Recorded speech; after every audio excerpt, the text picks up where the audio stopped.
Friends, इस investment से पहले जहां वो इन्वेस्ट करने जा रहे हैं वहां की नेचुरल स्ट्रेंथ को देखता है। भारत की तरफ भी आज दुनिया और खासकर फूड सेक्टर से जुड़ा इन्वेस्टर बहुत उम्मीद से देख रहा है, क्योंकि भारत के पास डायवर्सिटी, डिमांड और स्केल की तिहरी शक्ति है। भारत में हर अनाज की, हर फल और सब्जी की पैदावार होती है। इस डायवर्सिटी की वजह से भारत दुनिया में सबसे खास है। हर 100 किलोमीटर पर हमारे यहां खाना और खाने का स्वाद बदल जाता है। भारत में विभिन्न तरह के खानों की जबरदस्त डिमांड होती है।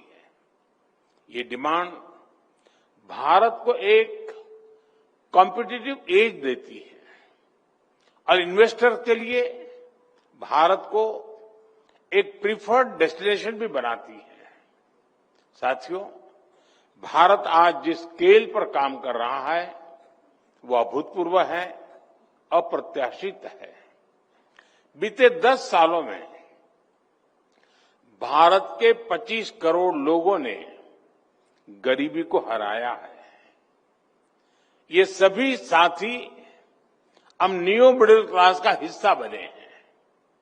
ये न्यू मिडिल क्लास देश की सबसे एनर्जेटिक, सबसे एस्पिरेशनल क्लास है। इतने सारे लोगों के एस्पिरेशंस हमारे फूड ट्रेंड्स को सेट करने वाली है। ये वो एस्पायरिंग क्लास है जो हमारे डिमांड को बढ़ा रहा है। साथियों, आज देश का टैलेंटेड यूथ हर सेक्टर में कुछ अलग अलग कर रहा है। हमारा फूड सेक्टर भी इससे पीछे नहीं है। आज भारत दुनिया का तीसरा सबसे बड़ा स्टार्टअप इकोसिस्टम है और इनमें से कई सारे स्टार्टअप्स फूड और एग्रीकल्चर सेक्टर्स में काम करते हैं। एआई, ई कॉमर्स, ड्रोन्स और ऐप को भी इस सेक्टर से जोड़ा जा रहा है। हमारे ये स्टार्टअप्स सप्लाई चेन्स, रिटेल और प्रोसेसिंग के तरीके बदल रहे हैं। यानी भारत में डायवर्सिटी, डिमांड और इनोवेशन सब कुछ मौजूद है। ये सारी चीजें भारत को इन्वेस्टमेंट के लिए सबसे अट्रैक्टिव डेस्टिनेशन बनाते हैं। इसलिए मैं लाल किले से कही अपनी बात फिर दोहराऊंगा, इन्वेस्टमेंट का भारत में विस्तार करने का यही समय है, सही समय है।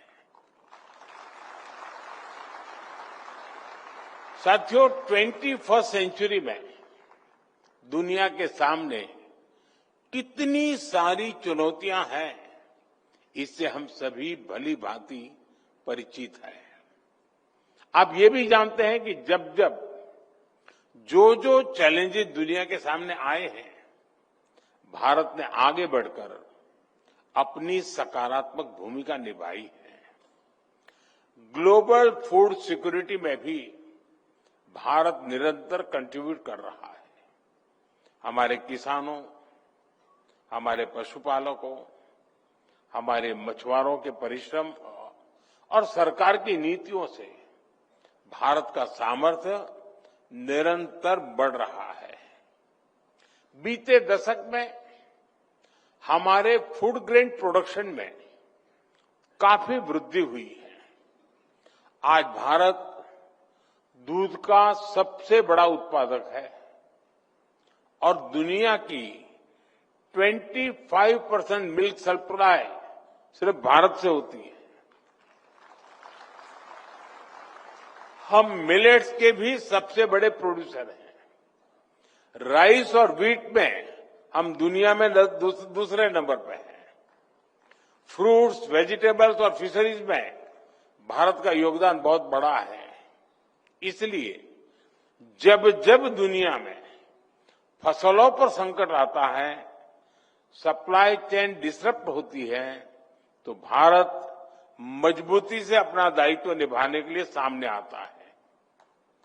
फ्रेंड्स, वैश्विक हित में हमारा प्रयास है कि भारत की कैपेसिटी, हमारा कंट्रीब्यूशन और अधिक बढ़े। इसके लिए आज सरकार फूड और न्यूट्रिशन से जुड़े हर स्टेक होल्डर को, पूरे इकोसिस्टम को मजबूत कर रही है। हमारी सरकार फूड प्रोसेसिंग सेक्टर को प्रोत्साहित कर रही है। इसलिए इस सेक्टर में 100% एफडीआई की अनुमति दी गई है।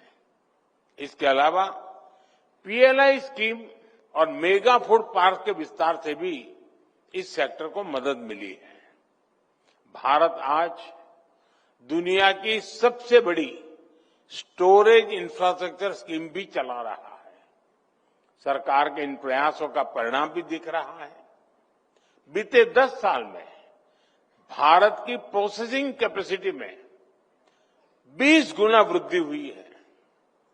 हमारे प्रोसेस्ड फूड से जुड़े एक्सपोर्ट भी 2 गुने से ज्यादा हो गए हैं।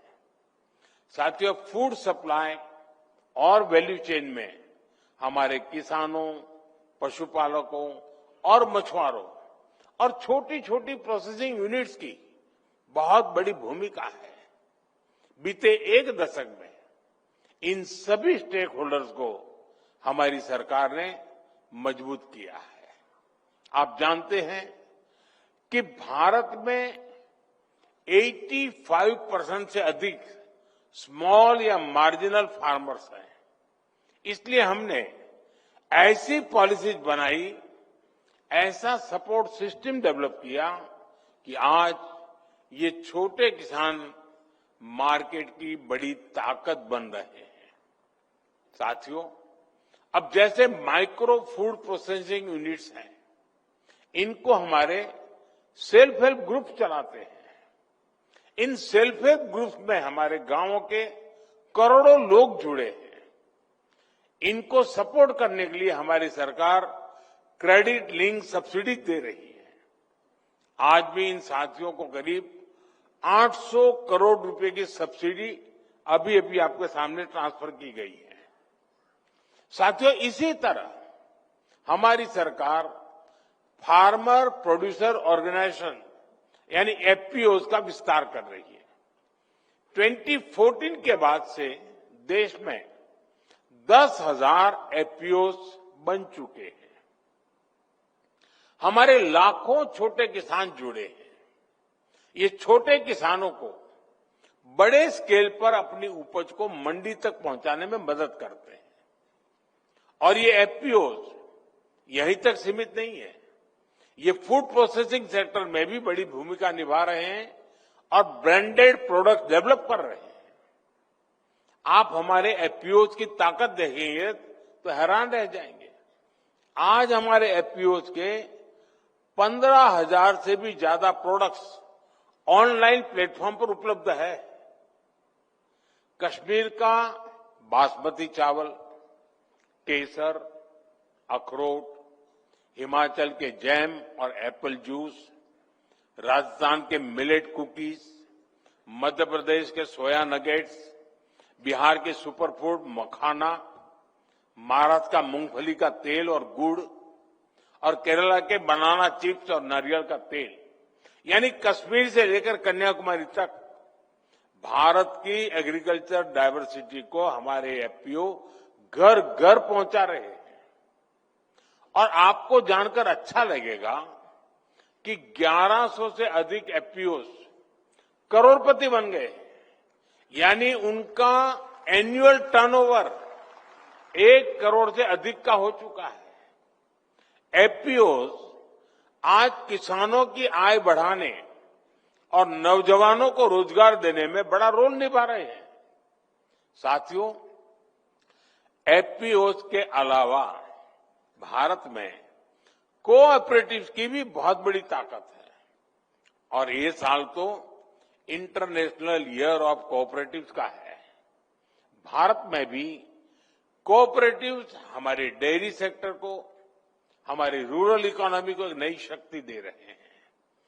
कोऑपरेटिव्स के इसी महत्व को समझते हुए हमने इसके लिए एक अलग से मिनिस्ट्री बनाई है, ताकि हमारी पॉलिसीज को इन कोऑपरेटिव की जरूरत के हिसाब से ढाला जा सके। इस सेक्टर के लिए टैक्स और ट्रांसपेरेंसी रिफॉर्म्स भी किए गए हैं।